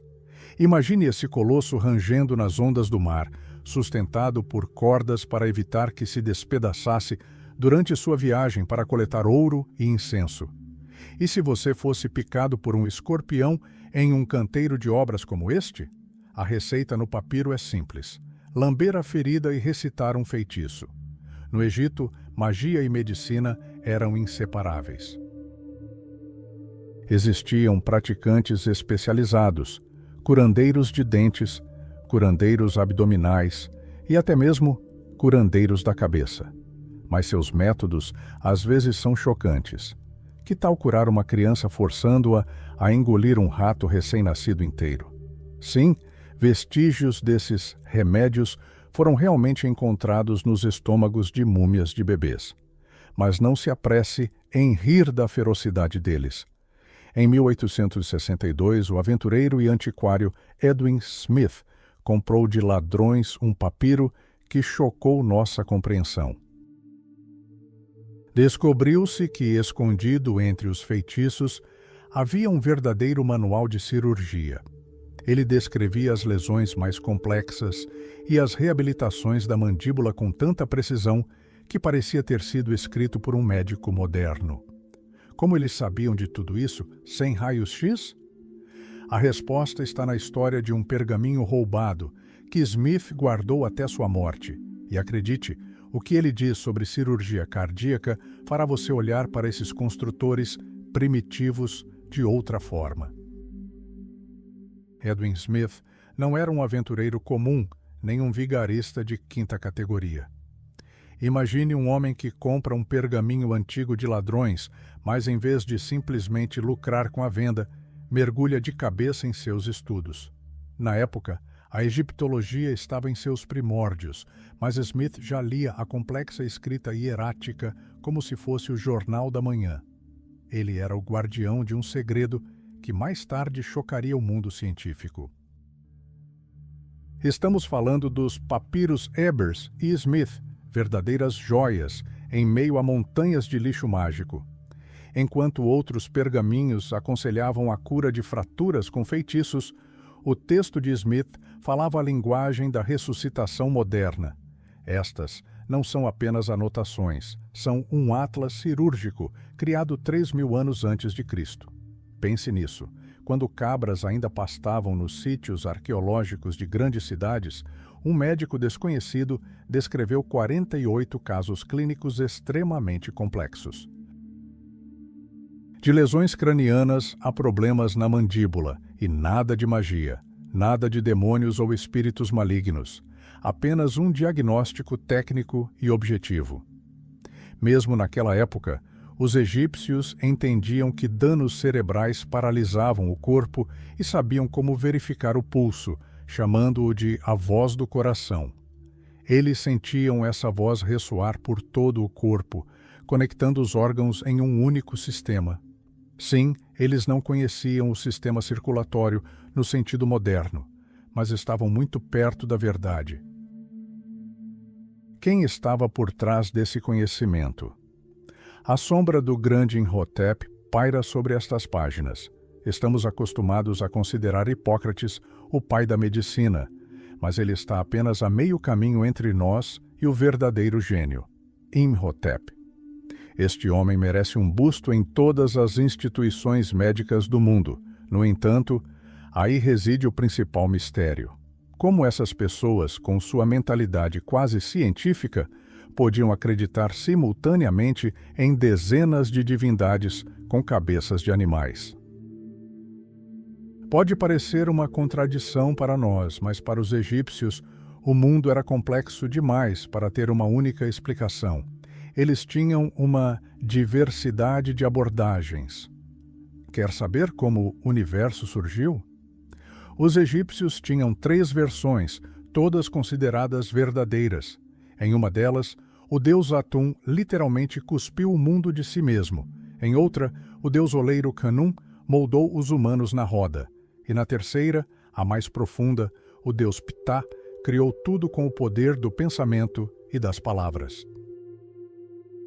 Isso é pura filosofia do Logos, milhares de anos antes de seu surgimento na Grécia. Até mesmo o besouro rola-bosta comum, o escaravelho, era um símbolo da criação para eles. Por quê? Porque ele rola uma bola à sua frente, da qual, segundo os antigos, nasce a vida. Da mesma forma, o deus Kepri rola o sol pelo céu. Uma lógica que nos parece estranha era inabalável para eles. Sua religião foi a mais tolerante da história. Eles não queimavam hereges, mas simplesmente adicionavam divindades estrangeiras à sua lista interminável.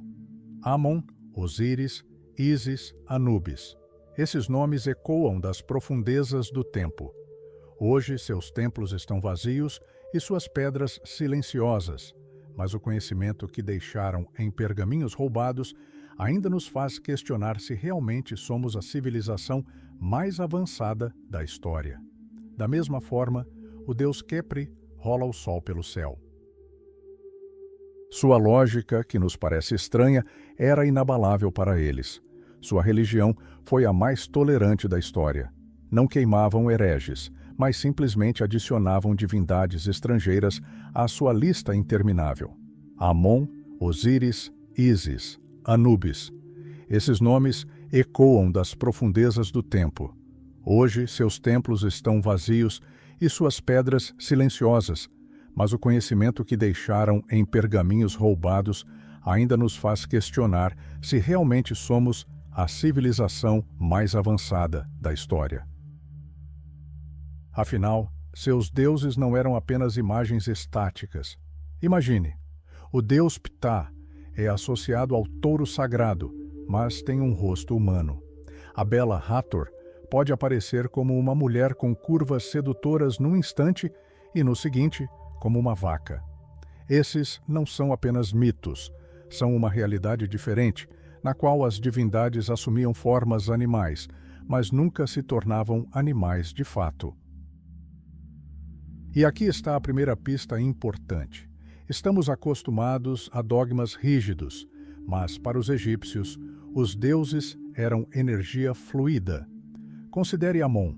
Inicialmente, ele era um deus oculto do ar, um humilde patrono de Tebas.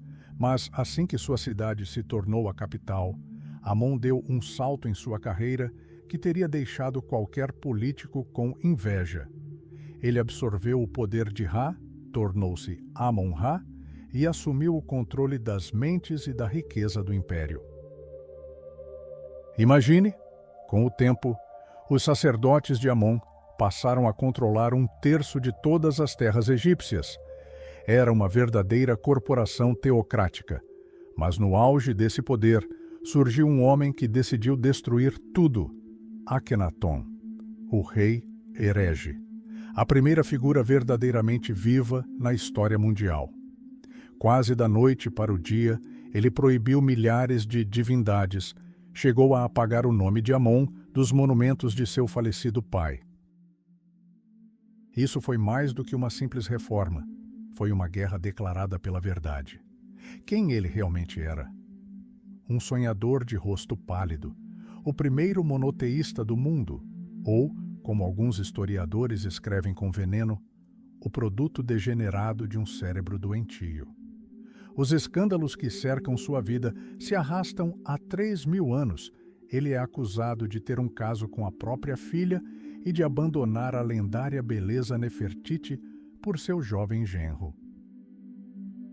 Seu deus, Aton, um disco luminoso com braços radiantes, nos aparece hoje como um símbolo quase abstrato e alienígena.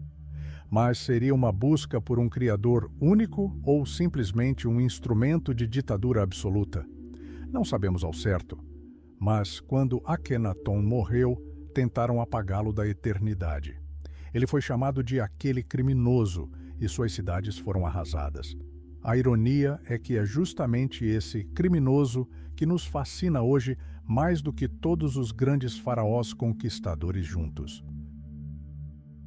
Os deuses egípcios tiveram uma morte lenta e dolorosa. Sobreviveram aos gregos, aos romanos e ao grande Alexandre, o Grande, até serem finalmente suplantados por novos profetas. Mas, quando você se encontra à sombra das colunas colossais de Karnak, parece que as pedras ainda sussurram. Esses templos não eram simples construções, eram portais criados para conquistar o próprio tempo. E ao observá-los, é impossível não se perguntar: se a civilização egípcia era tão primitiva quanto os livros didáticos nos dizem, por que suas ruínas ainda nos fazem sentir como anões? Comecemos com um paradoxo. O primeiro templo, o de Senusretpit-Tiuru, era um simples cubo de pedra, mas, ao longo dos séculos, a arquitetura egípcia evoluiu para algo que desafia a lógica e a engenharia. Imagine Karnak. Não é apenas um edifício, é uma verdadeira floresta de pedra. Suas colunas são tão enormes que 100 pessoas poderiam ficar confortavelmente em pé sobre um único capitel. Imagine, 100 pessoas no topo de um único pilar. Aos seus pés, você não se sentirá apenas como um anão, mas como um minúsculo inseto. Mas eis o principal segredo que os livros didáticos escondem de nós. Estamos acostumados a ver essas ruínas cinzentas, empoeiradas e austeras. Mas, para o Antigo Egito, elas brilhavam como uma metrópole moderna. As paredes dos templos reluziam em um branco ofuscante, pulsando com afrescos azuis, vermelhos e verdes. Os obeliscos que perfuravam o céu por 30 metros eram cobertos de ouro puro. Ao meio-dia, literalmente cegavam os olhos, refletindo a fúria do sol. Esta não era uma cidade de silêncio, era uma grandiosa explosão de cores e um triunfo da vida. Mas o que acontecia por trás dessas paredes, inacessíveis aos mortais comuns? Ali começava o reino do misticismo. Todas as manhãs, quando os primeiros raios de sol tocavam as colunas, o sacerdote rompia o selo de barro nas portas do santuário. Lá dentro, em absoluto silêncio e escuridão, jazia uma estátua do Deus fundida em ouro puro. O sacerdote a lavava cuidadosamente, ungia-a com incenso, vestia-a com vestes limpas e alimentava-a como se fosse um soberano vivo. E ao pôr do sol, partia, afastando-se e deixando suas pegadas para trás, de modo que o espaço permanecesse ritualmente puro. Você pode se perguntar: esses deuses eram realmente apenas ídolos frios? Absolutamente não. Nas lendas populares, eles se comportavam como estrelas de um reality show escandaloso. Horus e Sete discutiam por décadas, insultando-se mutuamente, transformando-se em hipopótamos e pregando peças elaboradas. O deus supremo Ra ficava deprimido e se trancava em uma tenda até que a deusa do amor o animasse com sua dança. Os egípcios viam em seus deuses não apenas poder cósmico, mas também fraquezas profundamente humanas. Enquanto a elite erguia portais dourados, o homem comum rezava em casa. Ele tinha seus ídolos errados: o anão Bes, feio, mas bondoso, e a deusa hipopótamo Tauret. Eles não exigiam ouro, protegiam o sono das crianças e traziam alegria aos lares. As orações dos trabalhadores comuns chegaram até nós e ainda nos arrepiam. Um artista escreve ao deus Amon: "Meu filho está morrendo, estou desesperado." E quando a criança se recupera, ele não constrói uma pirâmide.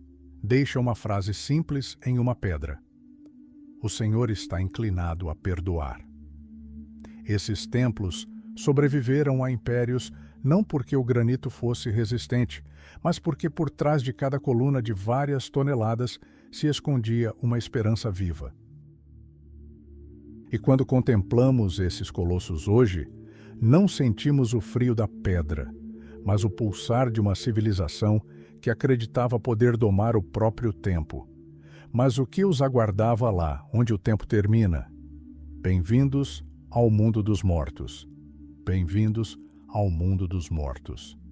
Já se perguntaram por que ainda gastamos fortunas em capas de seda para caixões e cosméticos caros para aqueles que já não precisam deles?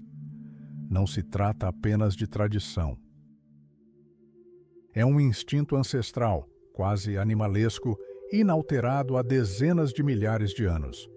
Mark Twain, com ironia mordaz, descreveu agentes funerários esvaziando as carteiras dos familiares, explorando com maestria seus sentimentos de culpa. Mas sejamos honestos, quando estamos à beira da sepultura, somos movidos não apenas pela dor, mas também por um terror primitivo e gélido. Subconscientemente, tememos que os mortos possam nos invejar, a nós, os vivos, e retornar em busca de vingança. Os egípcios entendiam isso melhor do que ninguém. Para eles, a morte não era o fim, era uma jornada complexa, uma grandiosa operação especial para preservar a própria identidade. Mas eis o principal segredo. No Antigo Egito, não existia uma única alma, como a entendemos hoje. Havia um conjunto completo de peças de reposição para a eternidade. Imagine uma pessoa como um mecanismo complexo que precisa ser desmontado e remontado após a morte. A primeira parte é o Ba, um pássaro com seu rosto. Este é o seu espírito móvel, que pode voar pelo mundo durante o dia, mas precisa retornar à múmia à noite, como uma estação de recarga. A segunda é o Ka, seu duplo místico, nascido ao seu lado na roda de oleiro do deus Khnum e que garante que você não desapareça no vazio. E, finalmente, há o Ak, uma luz pura e ofuscante, a forma mais elevada de espírito que até mesmo os egípcios temiam descrever em detalhes. Mas para que esse mecanismo funcionasse, era necessário um grande exemplo. E aqui começa uma história digna do thriller mais sombrio. A história de Osíris. Ele foi traído e literalmente despedaçado por seu irmão, Set. Imagine o desespero de sua esposa Ísis, que vagou por anos às margens do Nilo, recolhendo os restos mortais do marido para remontá-los, como o primeiro quebra-cabeça da história da humanidade. Isso não é apenas uma lenda, é um precedente legal. Se Osíris pôde ressurgir e se tornar rei do submundo, então qualquer um de nós pode. Os egípcios eram incrivelmente alegres, enquanto outros povos sonhavam com masmorras escuras ou um éter etéreo, os habitantes do Nilo sonhavam com os campos de juncos. Não se tratava de um paraíso tedioso nas nuvens, era um Egito ideal, onde as espigas de milho eram mais altas que um homem, a cerveja sempre espumava nas canecas e um vento norte trazia frescor eterno aos jardins. Eles não queriam se refugiar no desconhecido, queriam levar consigo seus confortos terrenos para a eternidade. Mas o caminho para essas férias perfeitas passava pelo Duat, um labirinto repleto de lagos de fogo, serpentes e armadilhas. E se você pensa que máscaras de ouro e montanhas de tesouros em tumbas são apenas para se gabar, está enganado. É o equipamento. São os subornos aos guardas e o mapa dos campos minados. Estamos acostumados a pensar neles como uma civilização obcecada pela morte. Mas, na realidade, eles eram os únicos que realmente acreditavam que a vida era bela demais para ser interrompida por algo tão trivial quanto uma parada cardíaca. Você está pronto para olhar além do horizonte e descobrir o preço que eles pagaram por um bilhete para a eternidade? Nossa jornada apenas começou. Mas sejamos honestos, por trás daquela fachada brilhante de máscaras douradas, escondia-se um medo primordial e excruciante. Os egípcios criaram talvez a religião mais otimista da história. Contudo, seus textos sagrados são constantemente permeados por um desespero genuíno. Imagine, o sol se põe e uma verdadeira história de terror começa no submundo. O deus Ra navega em seu barco por rios de fogo, lutando contra serpentes gigantes e demônios a cada segundo. E aqueles que já estão lá embaixo? Eles choram cada vez que o Deus deixa seu reino, abandonando-os mais uma vez na mais absoluta e profunda escuridão. Há uma descrição arrepiante da Terra do Oeste. Não há janelas, nem fogo, e nem mesmo o vento norte refresca o coração. Ali reina a solidão eterna. Ninguém queria ir para lá. Aliás, os egípcios detestavam tanto a própria ideia da morte que temiam até mesmo pronunciar a palavra. Usavam códigos. Ele chegou à última margem. Ele está descansando da vida. Para eles, a morte era uma inimiga pessoal, a ser enganada a todo custo. E às vezes, essa luta assumia formas completamente insanas. Que tal isso? Cartas aos mortos. E não é uma metáfora. Arqueólogos encontraram jarros de barro comuns cobertos de queixas raivosas. Um marido escreve para sua falecida esposa, Anquera: "Que mal eu te fiz? Contratei o melhor médico para você. Derramei um mar de lágrimas. Não toquei em outra mulher por 3 anos. Por que você está arruinando minha vida agora?" Vamos processá-la perante os deuses. Ele acreditava sinceramente que o espírito de sua esposa havia retornado do além para lhe fazer mal. E você sabe o que os ladrões de túmulos faziam para evitar vingança? Eles não roubavam apenas ouro, desmembravam as múmias. Não por crueldade, mas para que os mortos não pudessem ressuscitar fisicamente e assombrá-los. Mas para que o espírito tivesse alguma chance de alcançar a felicidade eterna, ele precisava de uma âncora em nosso mundo, seu corpo. Assim nasceu a maior tecnologia da antiguidade, a mumificação. Não se trata apenas de embalsamar, é uma tentativa de enganar a biologia. Na época das pirâmides, era como criar uma estátua hiperrealista. O corpo era coberto de resina e envolto tão firmemente que até as menores rugas e expressões faciais eram preservadas. Mais tarde, o processo tornou-se ainda mais sofisticado. Imagine uma sala de cirurgia estéril e aterradora. Um gancho especial era usado para extrair o cérebro pelo nariz, o abdômen era aberto, os órgãos eram removidos, mas o coração sempre era deixado. Por quê? Porque os egípcios acreditavam que a mente, a consciência e a memória residiam não na cabeça, mas no peito. Era o coração que seria julgado no juízo final. Há uma lenda sobre um arqueólogo que tentou salvar uma múmia de uma inundação repentina, sozinho. Sem corda para se livrar dela, ele enrolou os braços do morto em volta do pescoço para escapar da tumba. Um raio desencadeou sua fuga e ele escorregou justamente quando a cabeça da múmia caiu sobre seu ombro. Ele se virou e viu órbitas oculares vazias, aparentemente o encarando de forma sedutora na escuridão. Se isso é verdade ou não, é irrelevante. O que importa é que esse medo do passado vivo permanece dentro de nós até hoje. Mas por que gastavam fortunas nesses casulos aterrorizantes? A resposta é simples. Acreditavam que, enquanto restasse um mínimo de carne, sua história pessoal jamais terminaria na eternidade. Assim, os egípcios acreditavam: enquanto a carne estiver intacta, a alma estará viva. Mas como exatamente eles enganavam o tempo? Se você abrir as obras de Heródoto, encontrará um verdadeiro guia para a vida após a morte. Mas cuidado, esse antigo blogueiro de viagens frequentemente embelezava a realidade. Ele descrevia injeções horríveis de óleo de cedro que supostamente dissolviam as vísceras, mas os químicos modernos discordam veementemente.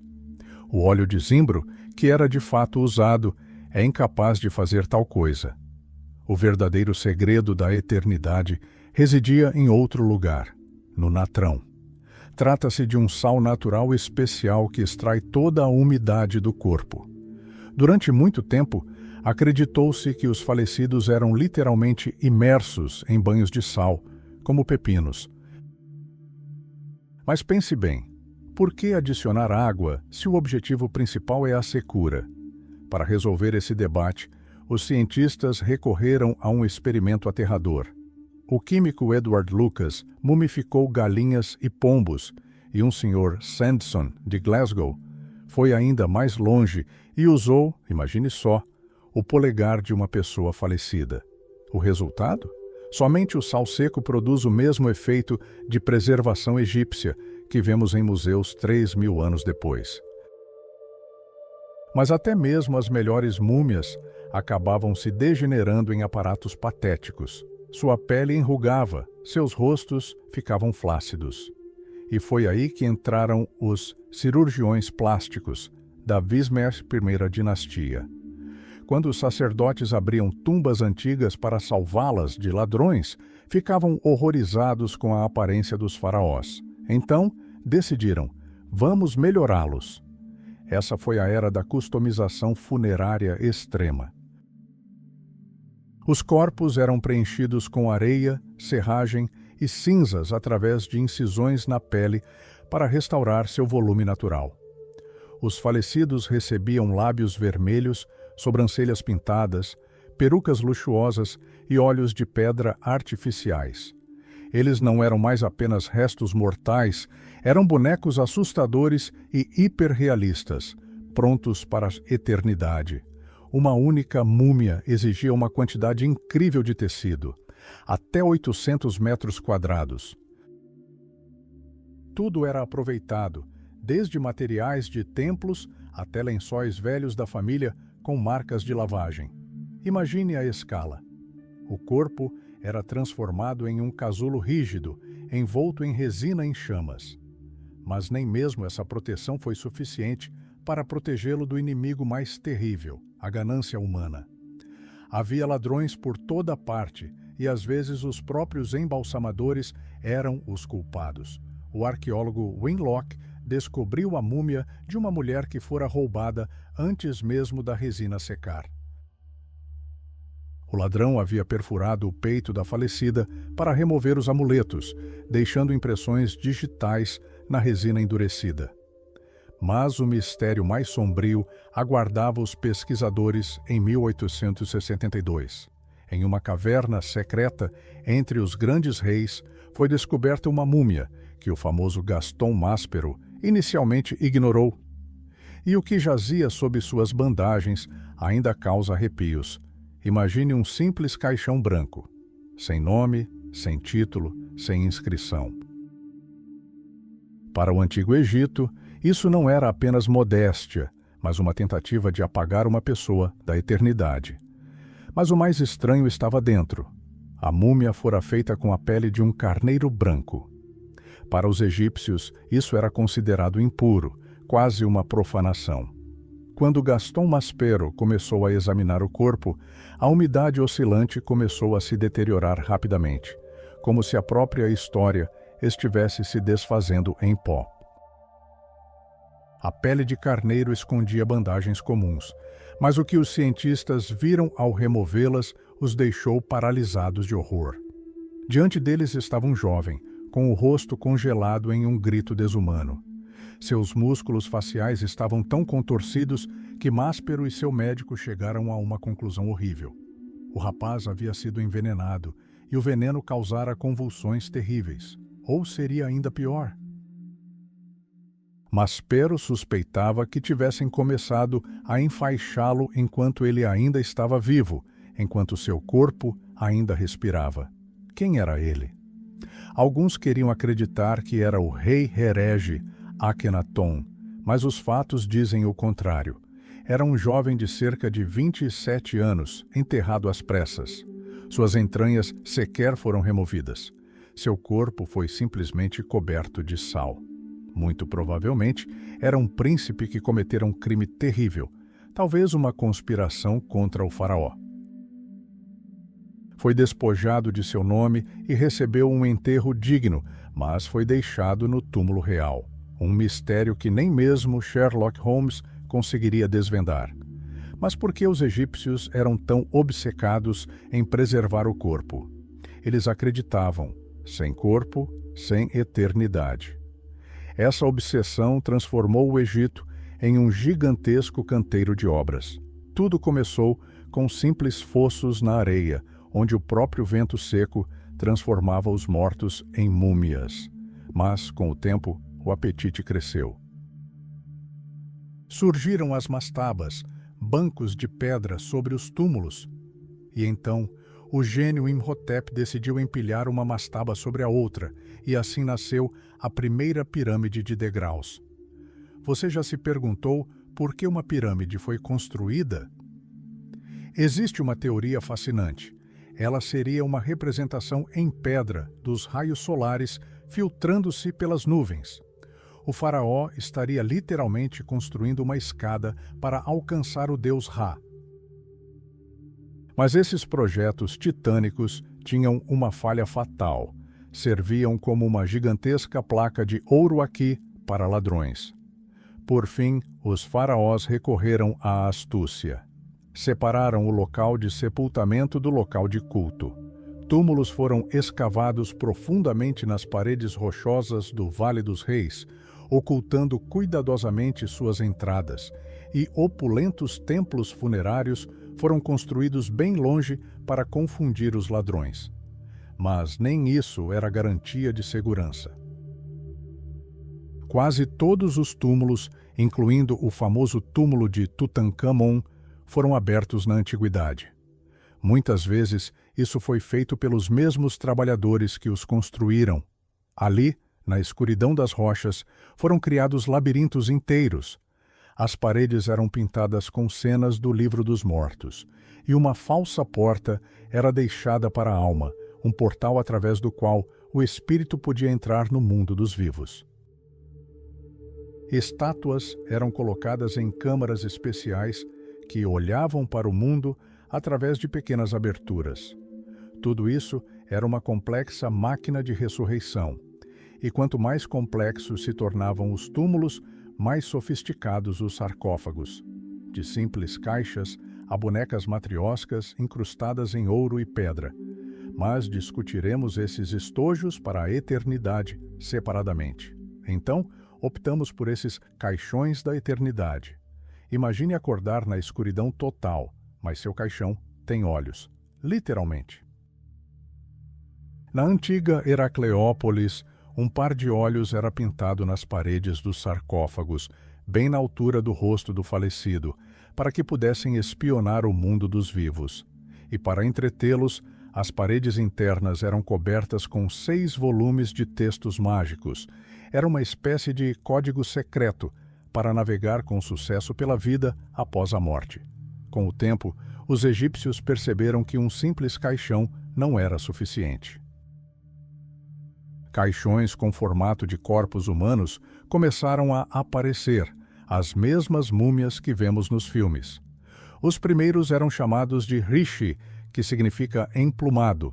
Pareciam que uma deusa havia abraçado o falecido com suas asas. Mas a verdadeira surpresa foi a descoberta de Howard Carter e Lord Carnarvon. A tumba de Tutancâmon revelou o princípio da matriosca. 3 caixões encaixados uns dentro dos outros, um sarcófago de pedra e mais 3 enormes caixões de ouro por cima. 7 camadas de proteção, e enquanto os caixões externos eram simplesmente luxuosos, o interno.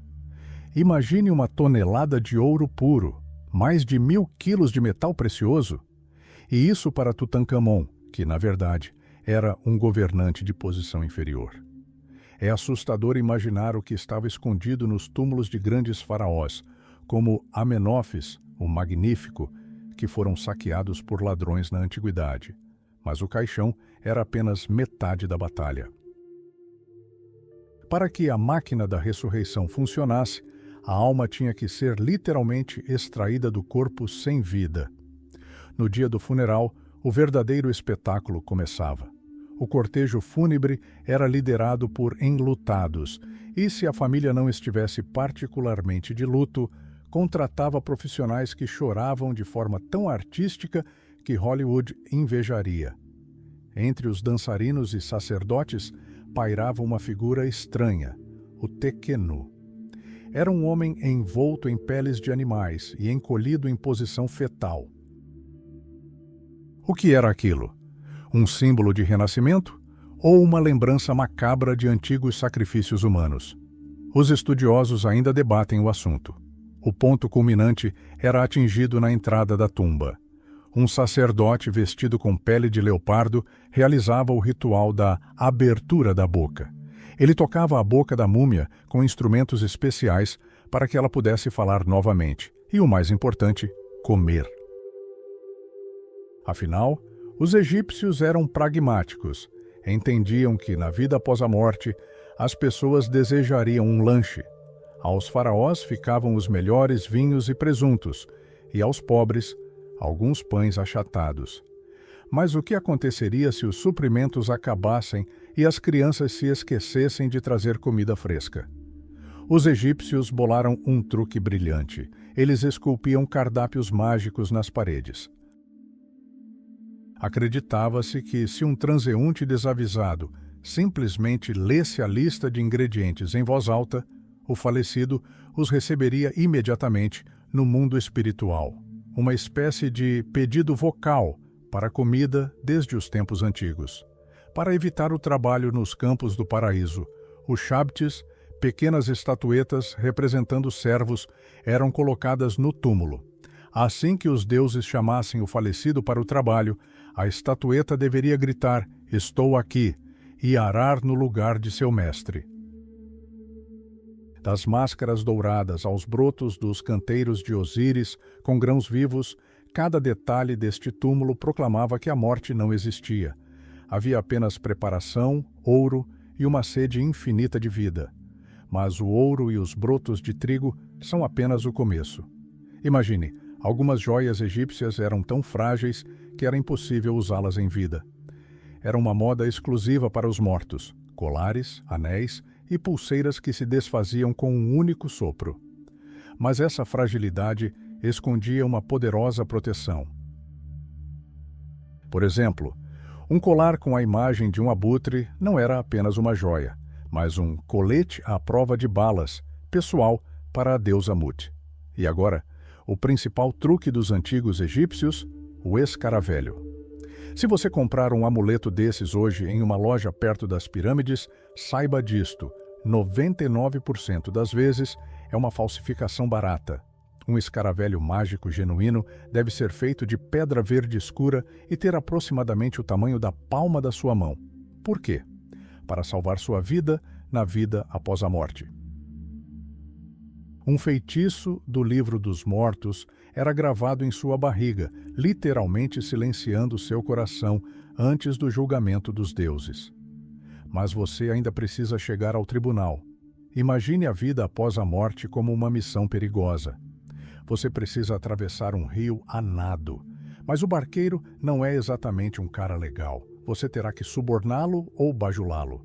E cobras gigantes e monstros com cabeças de besta o aguardam a cada esquina. Como sobreviver? Use o livro dos mortos. Esqueça o título pretensioso. Na verdade, é um guia prático de como não cometer erros na vida após a morte.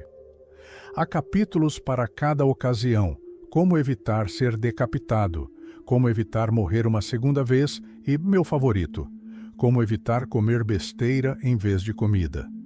Toda a magia egípcia se baseava no poder das palavras.